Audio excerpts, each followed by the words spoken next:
Good evening, everybody. And thank you so much for coming to this event here at Ventnor Exchange, which has been sponsored by the Solent LEP, which is our local economic partnership. And I'm very lucky to be on the board member there. And you know, it's great to impart the news that the cultural sector is now really becoming visibly important on that board and in that realm generally.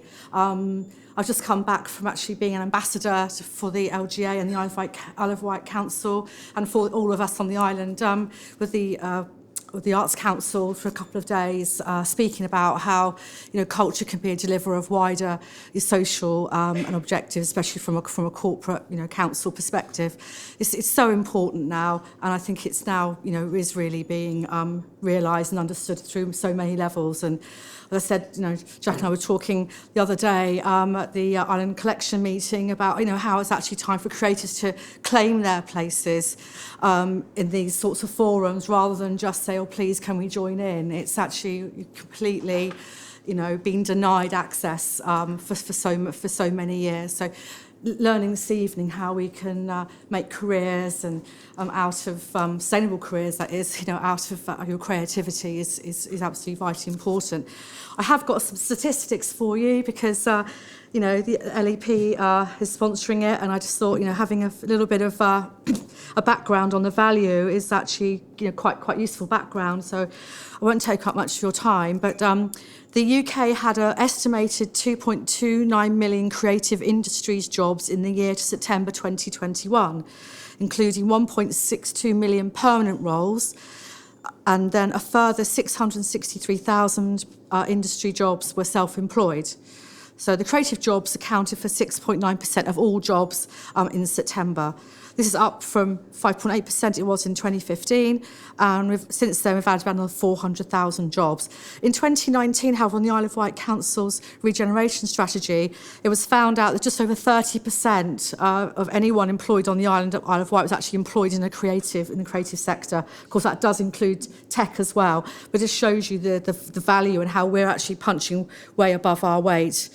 So since the start of the pandemic in the South East, which is our economic area, the creative industries have added 11,000 pay-as-you-earn jobs. However, during the same period, 25,000 freelancers have lost their jobs, which is understandable during the pandemic, which is huge, considering 32% of the creative workforce are freelancers, which is why Georgia set up the Isle of Wight Creative Network. But the creative industries are the fastest growing business sector in the Solent, with an additional 10,000 jobs created in the last 5 years. So it's really important. And I was very lucky to be part of Georgia's network this year.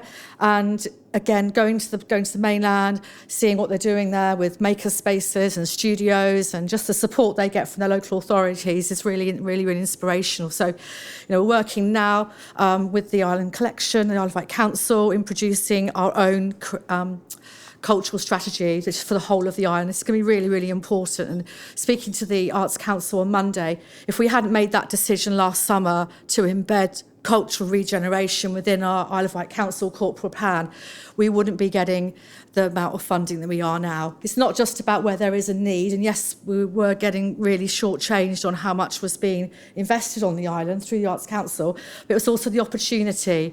They saw a massive opportunity here, and it just goes to show now we've gone from 2 national portfolio organisations to 6, which is absolutely fantastic. So it's only going to get better, and it's great to see everyone here this evening, and just know that we've got your backs at the council. We really are. We don't have a lot of cash, but we can influence, and we can get policies, and we can work with people. So just know we are here. I'm here, and thanks for coming this evening. I'm really looking forward to hearing from Alys, Jack and Joe and George this evening. So thanks again.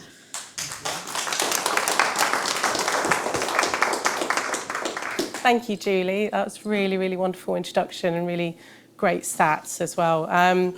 So hello, welcome everyone to this Solent LEP Creators Networking event at the Ventnor Exchange on the Isle of Wight. I'm saying this in detail because it's audio recorded, so please make sure your phones are on silent or switched off.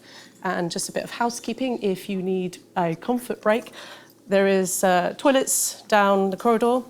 Actually, there's one, so just fight amongst yourselves. And if you can refrain from purchasing drinks until the end of our discussions, that would be really, really good. We'll have plenty of opportunity to drink and network and have nibbles at the back. That won't be recorded. That would be weird. So I'm Georgia Newman. I'm the founder and manager for the Isle of Wight Creative Network. And the Solent LEP asked if we could do some kind of creative networking event here on the island, and bring some inspirational speakers to talk a bit about the creative industries from their perspective. They should be here soon. Sorry. So I'm really, really chuffed that we've managed to all gather here at the Ventnor Exchange, which is co-directed by Jack Whitewood, who's here to talk a bit about not just the Ventnor Exchange, but also the platforms that he started first through the Ventnor Fringe Festival, which was the year is 2010. 2010, so over a decade. So, and the other platforms being things like Brave Island and the opportunities that he's given with his team to support artists and creating something for audiences here on the island. And we'll be talking a little bit more about that. And Alys Scott-Hawkins, our overner for tonight. So Alys is a visual artist from Southampton and has also been a one-to-one mentor on the Isle of Wight Creative Network development programme last year when it was piloted, and will continue this year as well, giving support to artists, creative professionals, makers, on funding advice, on portfolio advice. And so she's going to talk a little bit about the sort of do's and don'ts in funding, through Arts Council funding, DYCP, developing your creative practice, project grants, and also a bit about sort of approaching commissions and how to kind of really present your work and get your work out there, and the networks that you can make, the people that you can really kind of build to talk about your work. And last but not least, I'm really pleased to bring Joe Hummel here on this wonderful event, a visual artist based here on the island. Just come back from opening a solo show in Cape Town. I didn't actually go. Oh. The work went. I didn't go. Totally right. I was going to say, have you acclimatised? Like, how do you feel? No, but that's brilliant. And obviously, making that really successful move. And actually, we first met when we both shared the same job, working as curator at in visual arts, at Cllr. I want to say 20 years. It's not quite that long ago, about 15 years ago. 14 years, there we go. So Joe's going to talk a little bit, I suppose, about the sort of opportunities and challenges that we face sort of as artists on the island, how to export your work and get your work off the island, and how that sort of could form part of your strategy, and some tips around that, and the mindset that you might need to make. So I think what we'll do is just kind of kick things off with you, Jack, if that's all right. And I just wanted to ask, I'm going to kind of go fire back and forth, and we'll have lots of time for Q&A at the end, and we'll have a boom hovering around you. So we'll have time for that. But I think what I wanted to ask was about the setup, like what's your role within Ventnor Exchange, and what was your sort of decision to set up the Ventnor Fringe Festival in 2010? And like what came first? Was it the need for audiences or to get something, or the need to support artists? Was it a bit of both? When we started, we were all like 18, so 6 of us, and so we didn't have any of that strategy or planning at all. There was no thought into it. We were just bored and we wanted something to be here. And so the simple answer is there wasn't anything and we wanted there to be something here. But I guess the kind of underlying reason was that we really loved the place. It starts from a place of love. It's like a place that you really want something to happen in. And the 6 of us that would set it up were all going off to university. and we kind of wanted a reason to come back. It was like obviously a lot of people tend to leave and then don't always come back, and we kind of needed something to give us a purpose to come back each summer, and a festival in the summer holidays seemed like a reasonable thing to do. So for us, that was our calling. Then every summer we come put on this festival. So we had no time to organise it because we're at uni all year, and then we like rush back and put on this festival. So it started as innocent and simple as that. There were no business plans, there were no spreadsheets, and I think maybe 200 people came to the first festival, which we thought was absolutely huge. And we just like got the bug for it. You know, I remember my favourite thing was I was really obsessed with this filmmaker called Vincent Moon. He's a French film director and used to run a YouTube channel. And YouTube's still like relatively new in 2010. Like it's there, but it's like not as much of a staple as it is. And it was like just completely different to MTV and everything that had come before. Instead of like really choreographed dancers doing music videos, it was just handheld camera footage of people performing in the street, on a bus, in wherever it might be. The sort of thing you see online all the time now, but was quite new to see in a visual form then. And the sound was always really good, so it was a clever way of filming it. Anyway, emailed him and just said, look, we're some kids on the Isle of Wight and we really want to put a festival and we really want you to come. And he replied and said, I'm actually in London now. Do you want to visit like tomorrow? So, yeah, I went and said, I really want to put on this festival. So I had to find the place, desperately trying to find where this flat was in London. There was this party going on when I got there. I remember him text saying, can you get some wine? And I was like, I'm a bit worried about what I'm doing. And I was like, he's French, do I buy expensive wine or cheap wine? Anyway, I got there and there's this party going on and there's all these people. And then there's this guy who looks like, if you could picture a stereotypical French film director, it's him, hat, smoking, moustache, yeah, basically that. And we stood there and he was like, so tell me about the city of Ventnor. And I was like, well, it's not really a city, but it's great, you know, it's got ambition. And anyway, so we got drunk and then he was like, so yeah, I'm gonna come to the festival. And then didn't see him again. I was like, that's never gonna happen. Like it was great, but like it won't. And then months later got an email being like, so what's the plan, what we're doing? And I was like, oh God. So he wanted to bring his friend Gaspo, who's a cellist. So I was like, we need to get a flight. So I had to buy these two people that I didn't know their flight. And my mum was like, what are you doing, you crazy child? Like, you need to not do this. So I spent the money out in the pub, paying for their flight. And they came and ran a pop-up cinema in the town. And it was a bit like the film Cllr. They just took over and made this cinema for a week and then it vanished. And we were just like, that was the best thing ever. And so it kind of just gave us that bug that we were like, this is something that we want to do. And then we've been addicted ever since and not been able to cancel it, so it's still amazing. Yeah, I mean, I remember that. I remember there was like sofas out everywhere and it was just like a really, really cool experience. I mean, what was the like the biggest challenge for you, like setting something like that up? No, we had no idea what we were doing and we had no money and everyone thought we were mad and most things really, but it felt like a good idea at the time and it felt fun and people were really excited to see something happen and I mean, like, not many people came, so, you know, it's a small number of people that were excited by it, but that was enough, you know, that was all we needed. We had a great time, and then it's just been a really gradual evolution and story as it's gone from, like, something with no real direction to something that's evolved over time, and obviously now an entity that has to exist year-round and employ people, and it's just a very different project, but it's been a very slow and gradual evolution and process over that time. And how many people are you expecting to visit this year? I've been about 10,000 people in terms of buying tickets, and then other people come and see the free things that are on offer. So the population event is about 5,000, 6,000 if you include Bonchurch and St Lawrence. So we're really pleased to have got to that number. But it's not really about, well, we've had this debate recently about like, how do you measure success? Is it about the number of people that come? We always have to go to the tourist board and say how many people came from the mainland, because that's our marker of success, is how many people came from the mainland. You know, that's like, as an island, that tends to be the way that it's marked as success. And we've been recently reevaluating, like, is that the marker, is that for us the marker of success? So, you know, we've changed our targets. Our targets now are that we want to have a show within 15 minutes of everyone's house. That's our marker of success. Can we get a show that everyone can walk to from their home?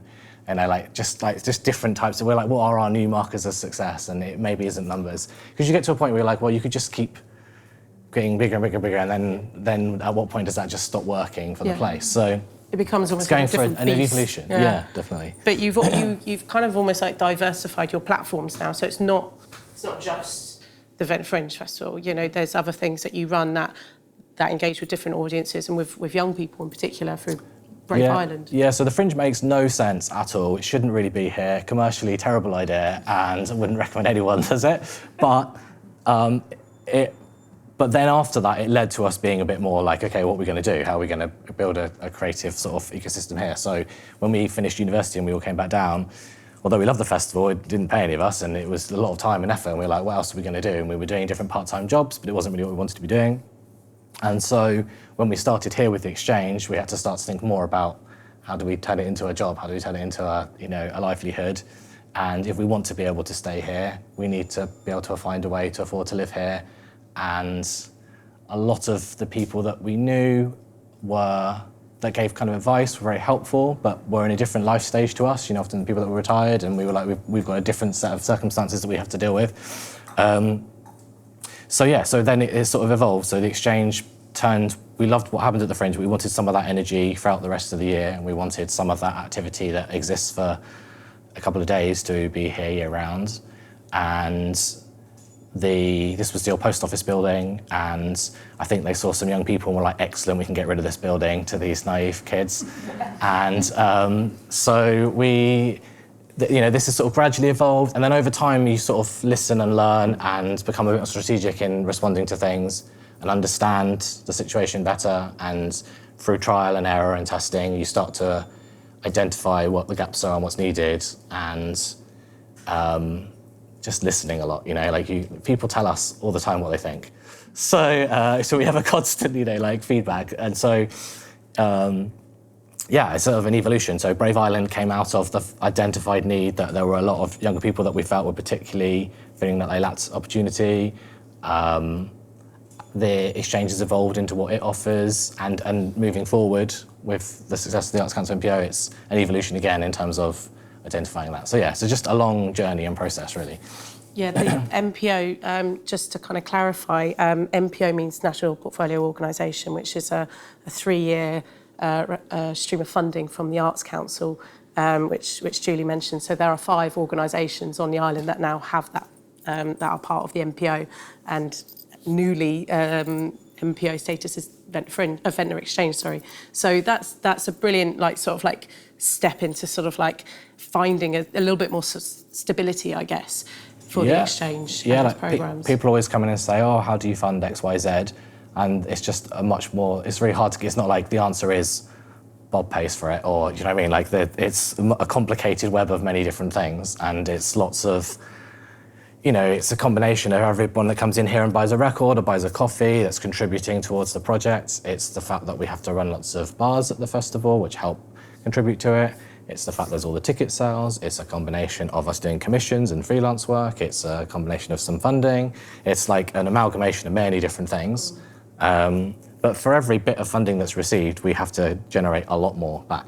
So, we'll have, in a normal year, under 10% of the turnover is from any sort of funding. So it's a little bit different during COVID at one point, whether we did get a little bit more, but generally speaking, it's about 10%. So, it's a really important and additional investment and help, but it's, many different things have to contribute to make it work. Yeah, I think it might be a good point to sort of segue into Alys and your role as tell us more about your role, actually, because you're a visual artist, but you're also an arts advisor, and having been an advisor for, I think, 12 artists here on the island through the Creative Network. Yeah. So you got a pretty good idea about some of the challenges that a lot of island artists and creative professionals have. Yeah. So could you tell us just about your sort of role, and then your role as an advisor, and the kind of commonalities that you found maybe speaking to islanders? So as Georgia says, I'm an artist. I've done a number of different things through my career to pay the bills. I spent more than 10 years working as a freelance animation director. I've worked in lots of universities, worked as a senior lecturer, and I spent 3 years working at A Space Arts, which is a visual arts organisation in Southampton, which is where I'm based. running a programme of support for visual artists. And now I sort of draw on all of those experiences and work freelance to provide support to artists and other creative practitioners. So often that's helping people to apply for funding, which is not only writing funding applications, but thinking about how to plan a project and what all of the different parts of the jigsaw puzzle might be. Sometimes it's kind of coaching. So, often I find in my own practice and in people I work with that the sort of obstacles, the things that are holding people back, they become much less challenging once they're sort of out in the open, once you talk about them, and that it takes some work. I think it takes some, for all creative people, you need to be able to have some exchange and some kind of discussion about these things in order to work out what it is you're really trying to do and what's in the way and what you need. Resourcing your creative practice is often a big factor. And I love that work. I absolutely love it. It makes me really happy to... it's a great privilege to work with all kinds of creative people and find out what they think and try and help them to make their vision some kind of reality. I loved spending much of the last year meeting with creative practitioners from the island. What were the challenges that were in common? That's hard because I think of everybody who I spent time working with as a complete individual. But I guess a thing that came up a lot was networking. And I guess that's about the sort of geographical scenario of it being both costly and time-consuming to get off the island and participate in things that are happening elsewhere. But I also got the sense that there are maybe kind of smaller networks or conversations or communities in the island and that those aren't always joined up. And I mean, I think that's the same in other places. What else? I'm not sure. But they seem like the big ones, as you say, like kind of anywhere. But it does make it really hard. I mean, we left Cowes at 5:30 to get here. We only just made it. So, to get yourself off the island, and visiting somewhere in London even just for a networking event, you do have to take a lot of cost and time into consideration. So with regards to the funding streams for Arts Council, there are two main ones, DYCP, which is developing your creative practice for individuals, and project grants, which is open for individuals but also for organisations. What's been sort of like the main kind of like advice that you would give anyone thinking about applying for it? Like, what's like the first thing that you would say?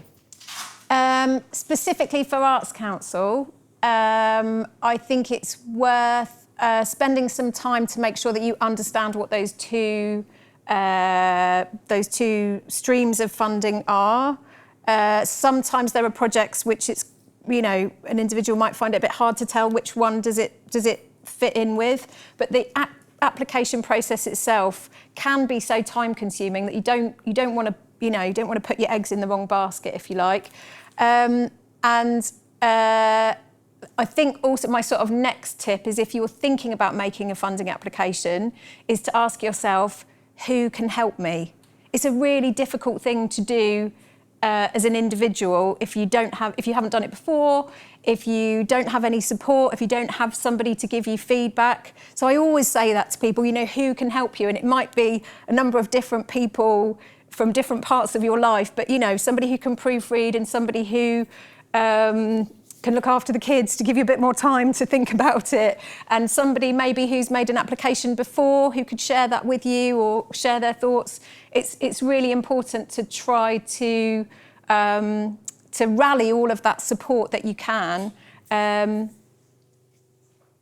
That was two things, wasn't it? I'll stop there. No, it's all right. No, it's fine. I think, but it is important to touch on networks, and I think we'll talk about that in a second. But Jo, before we forget you're here, and it'd be really nice to kind of think about, right? So, when was it for you the point where you went, okay, like this is going to be a strategy now to take my work off island? but briefly kind of like about your work and your practice, visual artists. I mean, could you just quickly sort of tell everyone like what your work is, if it's like, you know, the type of work that you produce? Yeah, so I'm a contemporary visual artist.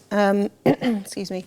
I would describe my painting, if you can call it, it's not actually painting, it's almost like a collage process, but it's you might file it under a reductive contemporary abstract painting.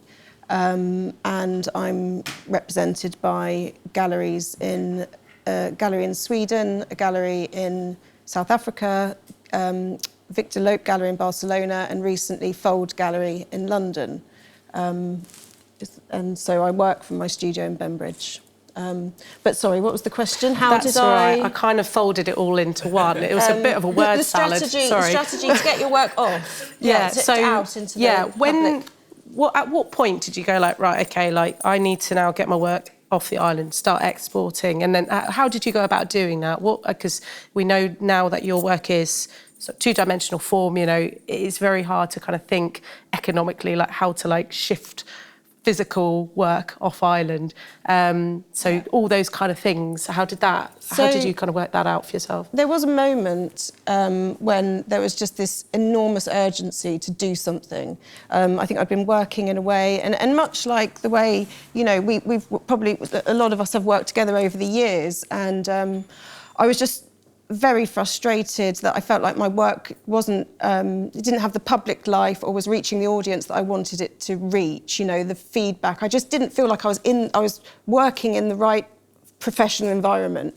And I knew in order to shift that kind of activity, I had to create wider exposure for myself. So I sort of identified that I needed to do one of these artists self-representing art fairs, which would give me this, you know, London audience and hopefully maybe a more international audience because everything now is online.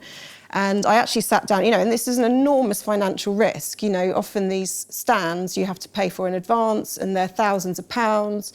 And it was just like, oh my God, am I going to do this? You know, I didn't even have a credit card at the time. And I think that was when I went and got one.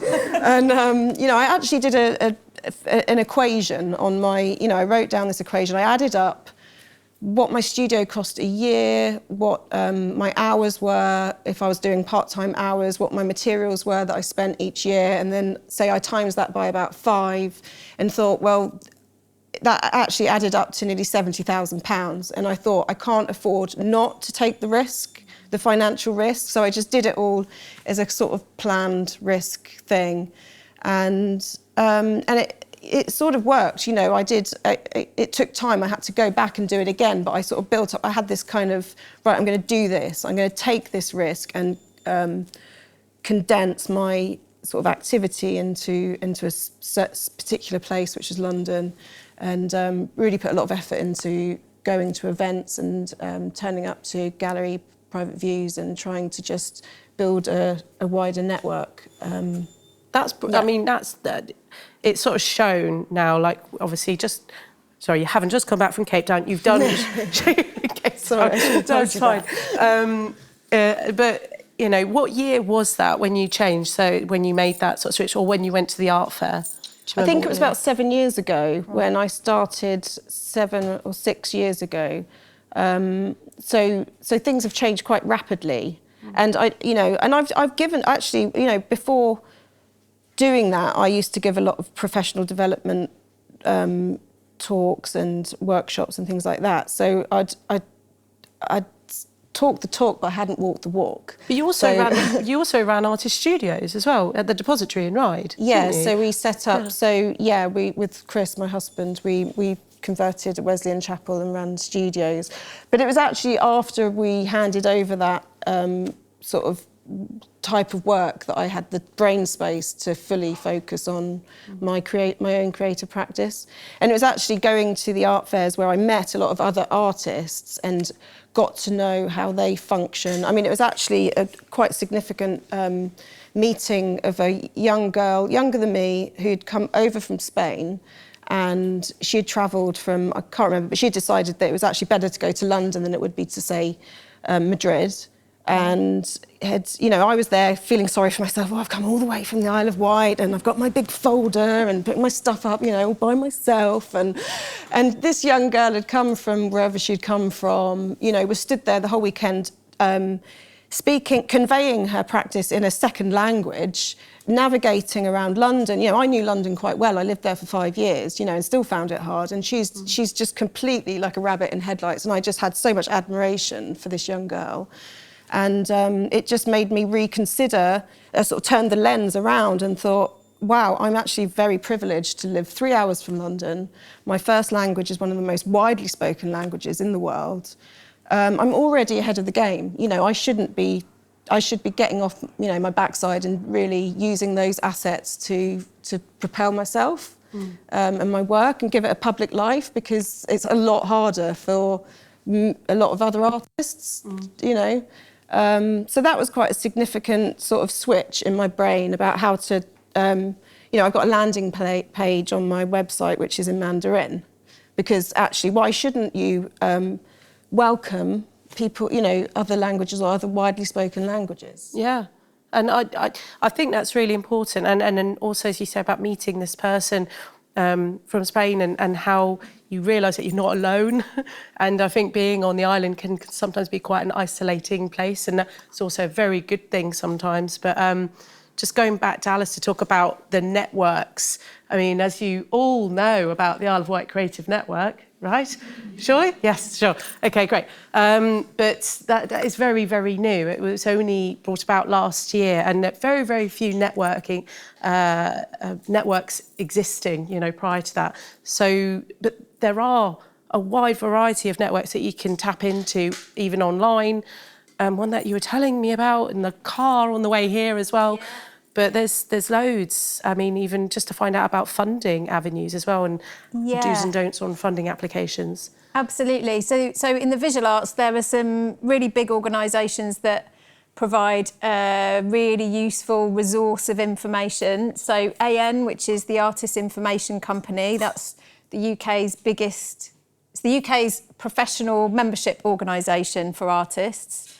It's got something like 20,000 members. I should know because I'm a member of the Artists Council, which is like the advisory panel. So it's all right. AN is really useful. It requires a membership fee, which I think is £38 a year. But if you pay that, what you get with it is public liability insurance, which covers you for activities that you undertake as an artist for that year. So for a lot of people, it kind of pays for itself. There are some big websites like ArtQuest. Another membership organisation is Axis Web. I can think of more. So there are there's the Artists Union England, which also provides a lot of support and some information. So there are places to kind of start, and you can find out information about funding and about residencies and open calls and commissions and exhibition opportunities. And opportunities to kind of meet and get to know other artists as well. And then the other thing in the visual arts that's really useful to know about is that a lot of, not all, but a lot of the arts organisations and galleries run associate schemes for artists. And often those involve some kind of monthly or annual membership fee. And I think that can be a bit of a barrier. I think sometimes, if you've got to kind of commit to something and pay the money to formally become a member, it's not necessarily about the money, but I think it can feel a bit hard to know, is that the right thing for me? Am I ready for this? What's it going to be like? Will it be worth the money? It seems to make a bit of a closed door, but they're well worth investigating because often they provide opportunities to get to know staff in those organisations. They may provide routes into exhibiting in those spaces. There may be specific commissions or other funded opportunities that come about. So rather like I was saying about the funding, there is this thing about sort of doing your research at the beginning. That's often where the really useful knowledge comes from, is putting the time into really looking and finding out what's out there. It's not easy and it's time consuming, which is...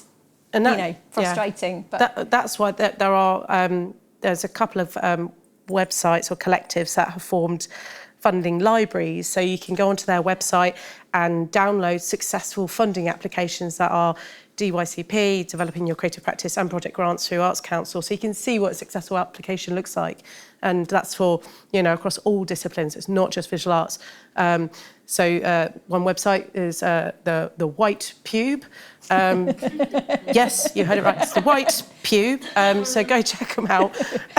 And they also do, excuse me, reviews as well on shows and exhibitions and galleries. But yeah, really, really, really useful stuff. AN, as you said, good to kind of get involved in. And yes, the Isle of Wight Creative Network does have a membership fee as well, but we can vouch it's really, really good value for money.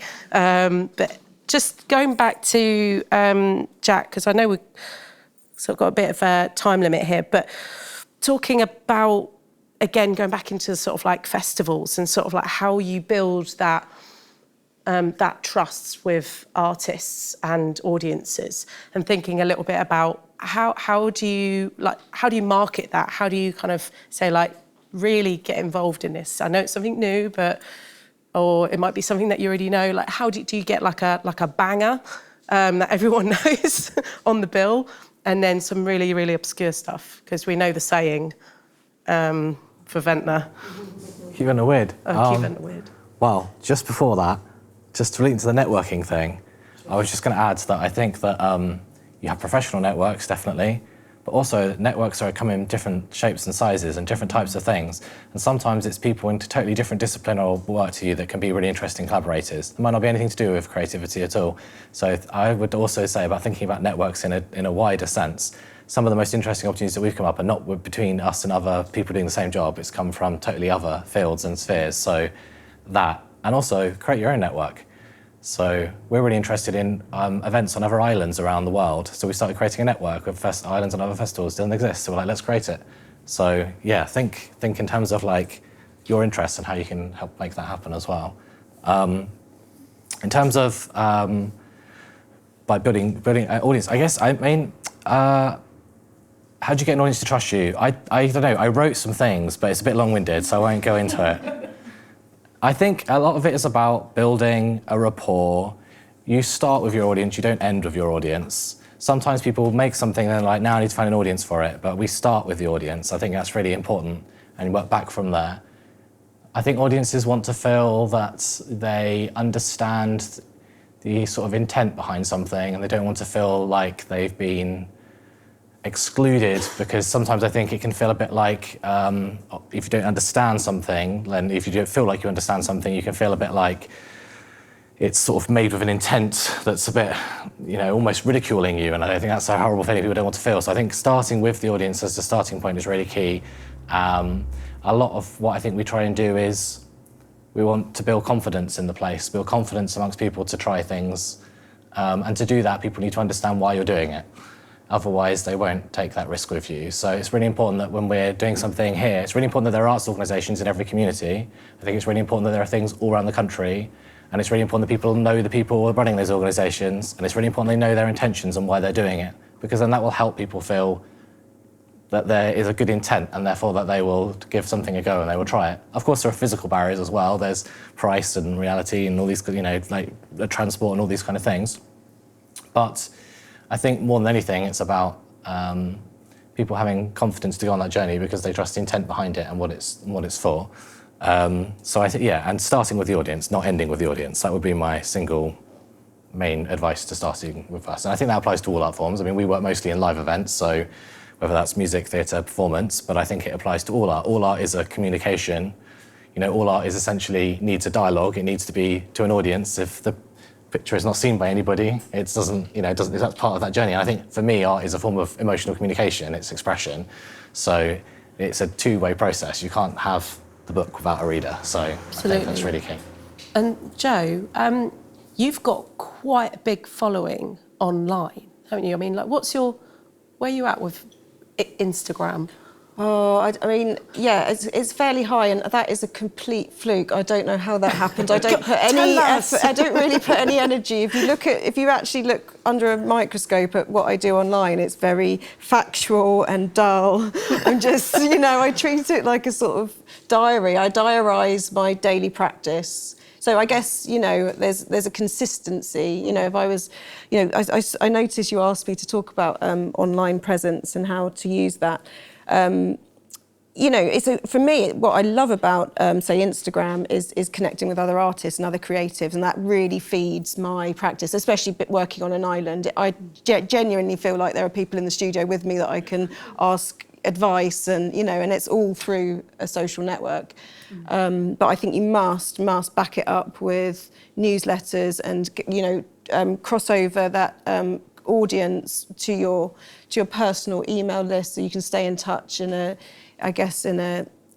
way that's a bit more personal, and also I tell everyone to use something like Squarespace, but I'm sure there's something much better out there now. But keeping your everything up to date, or you having access to your own website, so you can keep them constantly relevant to what you're doing, and changing them all the time, so that people get up-to-date news. Yeah. Oh, well, I love following you on Instagram anyway. You say it's dull, but it's sort of sometimes like just those little behind-the-scenes elements of being in the studio. I get to see what kind of shoes you're wearing. It's great. But also... Well, there's a whole world now of people doing it really well, and now it's all about moving image. Yeah. So I'm haunted by the fact, my master's degree was in animation and film, so there's shame is like a ghost in the studio telling me to do more film. But I don't know, I'm not as good as a lot of other people. It's moving so fast. It's moving, it's Reels one day, we don't know what's coming up next. But actually, Alys, I wanted to sort of ask you about sort of how you kind of go about presenting your work. I mean, do you have what's your advice if you give to artists and creatives?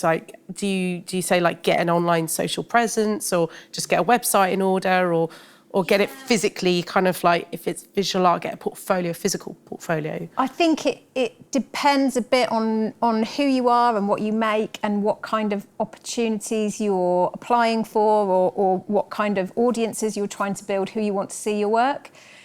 In the visual arts, I think it's always a really good idea to have a website, a portfolio website.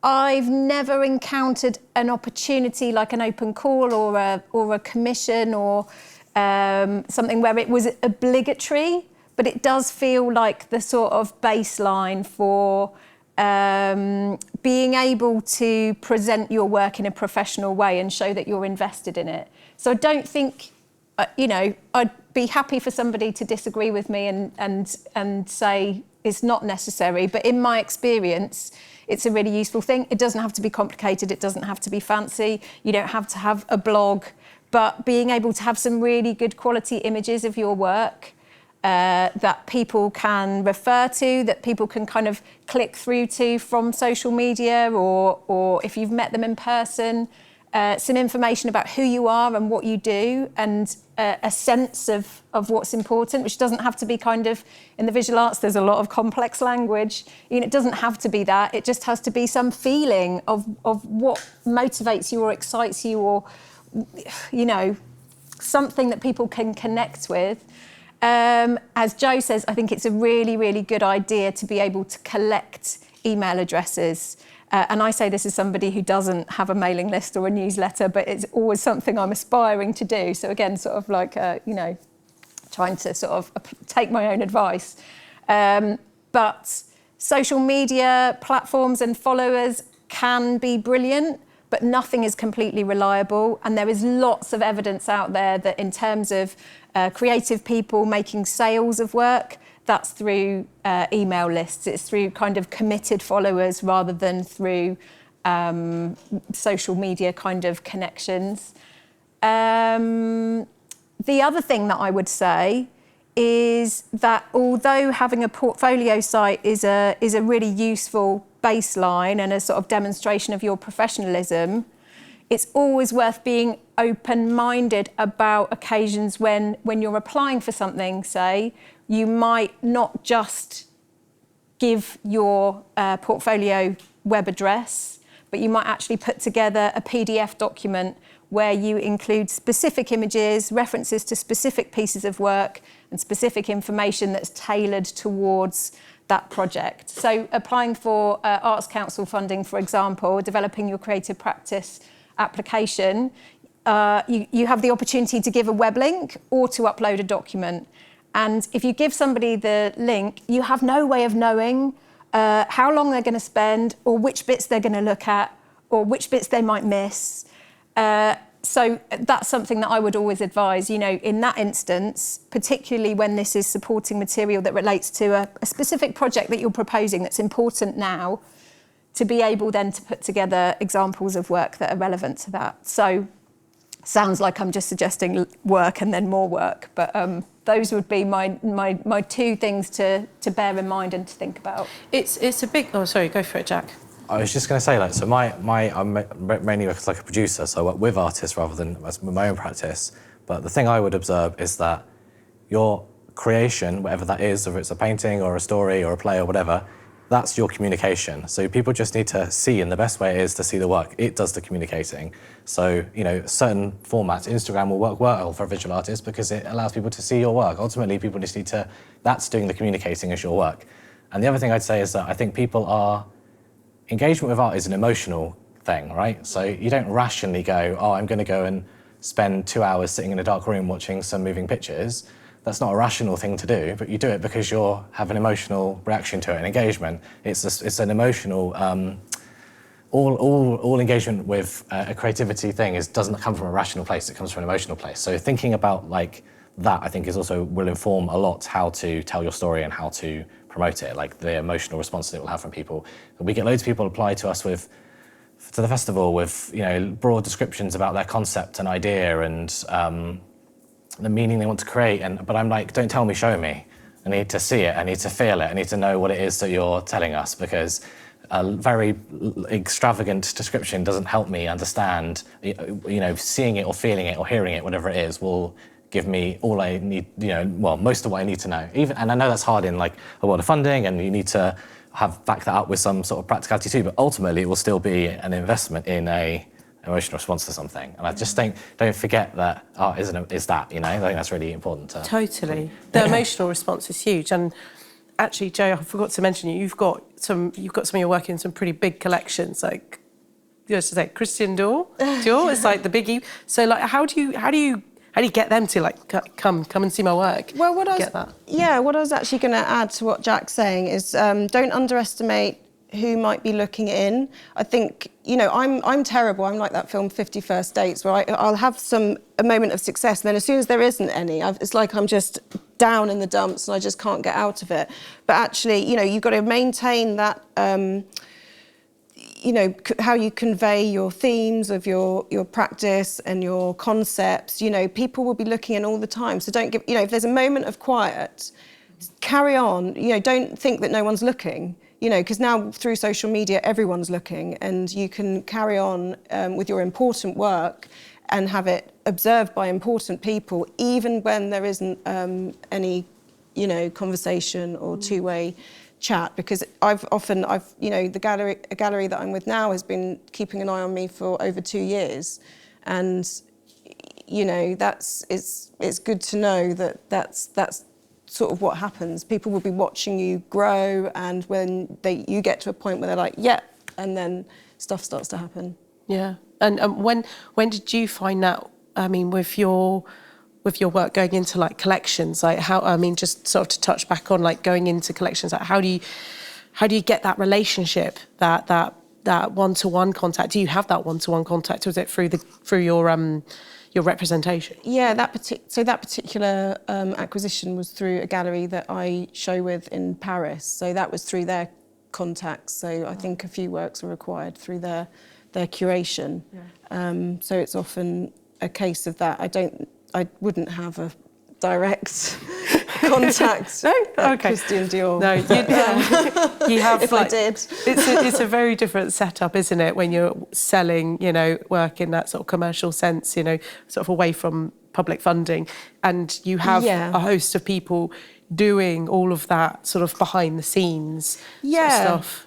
I mean, I've kind of had to, you know, because I worked for years being funded as an artist through public funding, and now my career is now what, you know, you'd call it privately funded, I guess. And actually, at times, I miss working with the audience, a different, you know, the audience has changed because of that.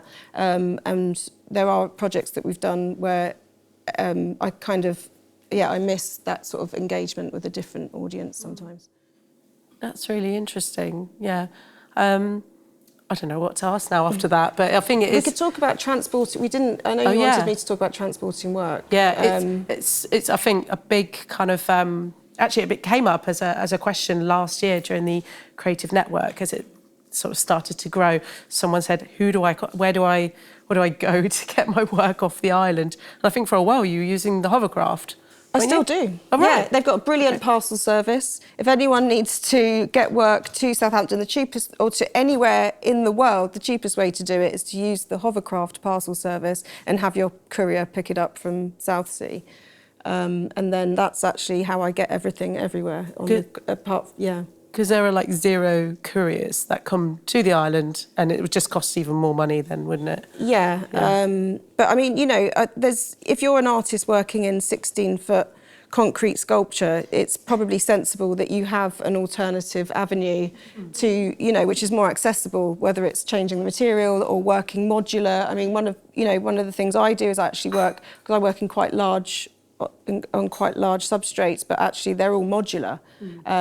Everything I make fits in the back of my car in some form or another, so I can take it to the parcel service at the hovercraft. Obvious reason. Yeah, you don't exactly want to be putting it on the roof rack, so makes sense, and it's very economical in that way.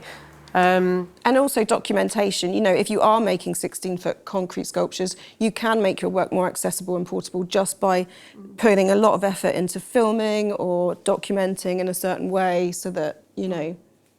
Yeah. And Jack, when you get shows in for the Fringe, does that make a bit of an impact as well? Like if it comes with like big elaborate sets and like, you know, 20 cast members, you know, does that sort of go like, might not be possible? Yeah, we have to work out, like same problem in different ways. So yes, you like, how do we get this 40-foot Arctic through hairpin bends in Ventnor? How do we not completely get everything to a standstill? How do we get a crew from the Scottish Islands to the Isle of Wight in one day?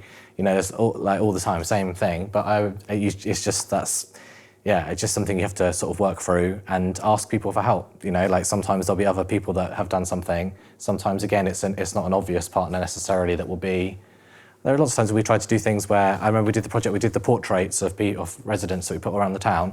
We couldn't find anybody that could print those for not outrageously expensive, and it was a plot printer and architects that did it cheaply because they could use the same thing. Sometimes if there's something irregular to the normal standard way, and just make your case that if you need some advice or you need, you know, some information, I think it's a case of don't be afraid to ask people. Most people will try and help you, or you know, be able to advise or help out. And and also some people like a challenge.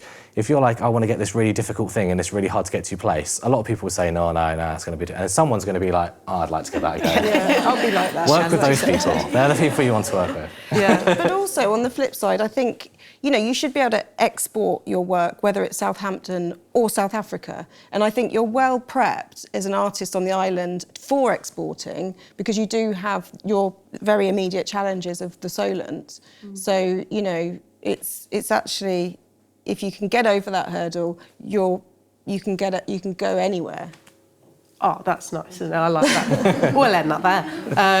I think that was brilliant. And just talking a bit about sort of like what you need, you know, if there's any help, then I think I'm just going to open it up now to the audience. So if you've got any questions at all for Jack, for Alys, for Joe, for myself, we will have a hovering boom over your head. So you can just sort of say your name and who your question's aimed at. Not all at once. Stunned. Oh, at the back. Oh, sorry. You should shout, Sarah. Hi, so my name's Sarah, and I've got a question for Jack and for Georgia. What big plans do you have to share for the Ventnor Fringe, Ventnor Exchange, and for the Creative Network for 2023? I'd really like to know. Yeah. We're like right in the phase where everything's like this at the moment. It's all moving around and you're working out. So anyone that's interested in showcasing something at the Fringe, you can apply until the end of March. And we're right in that period of everything bubbling at the moment. I think in 2 weeks we announced the first event, which we have created especially for this period that we're living in, where things are sometimes a bit expensive. So it hopefully is a nod to that. So we're really excited for that. I think the big thing generally for us is we're shortly going to be launching a program where we're going to be looking to fundraise to purchase a dedicated big top tent for the island.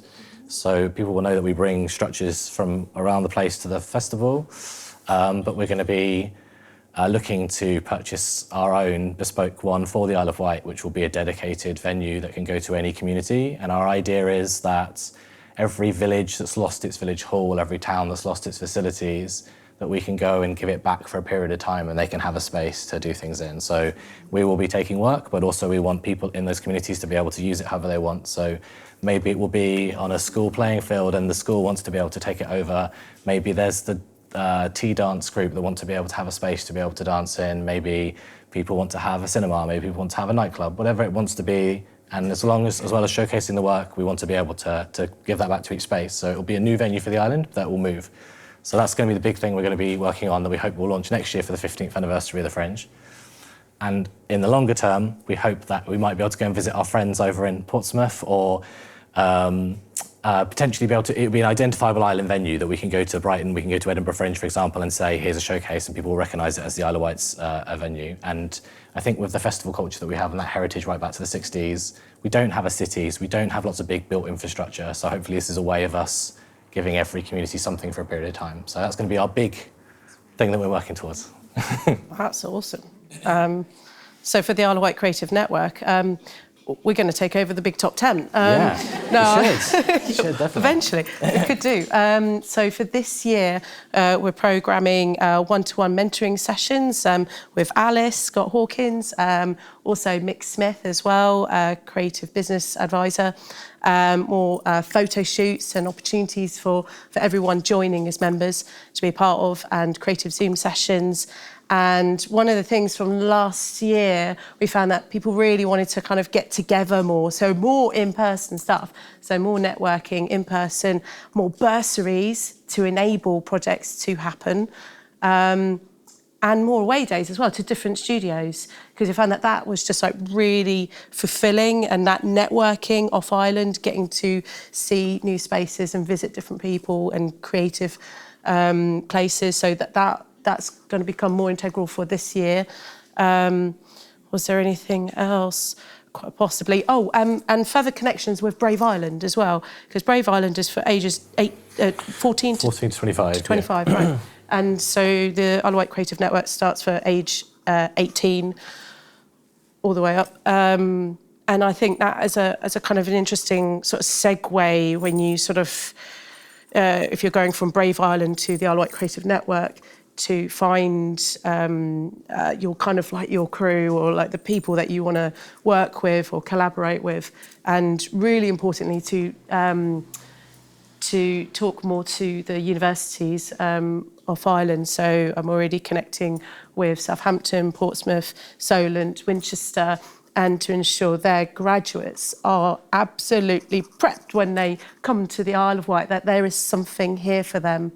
I know a lot of people came back to the island being a graduate. I myself did not know what the hell I was doing. I had zero strategy and there wasn't really anything at all. So it's absolutely brilliant that the Brave Island exists, and I want to make sure that the Isle of Wight Creative Network is on every graduate's radar. How much is it to join the Isle of Wight Creative Network? £30 for the year. Bargain, yeah, it's a bargain. And it entitles members to apply for a number of opportunities, doesn't it, as well as...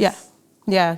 So those opportunities, you know, you can bid for an opportunity with Alys for one-to-ones online, mentoring sessions as well. So you actually can, go back and talk to a mentor over a series of 3 sessions.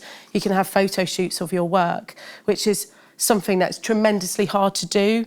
People think, I just use my mobile phone. It's way more complex than that. Sometimes, you need to get those professional photographers in. So that's one of the opportunities that we wanted to give people. If it's not just for visual artists, we've had singer-songwriters have photographs of them for their album covers, and they're absolutely brilliant, and it sells their work.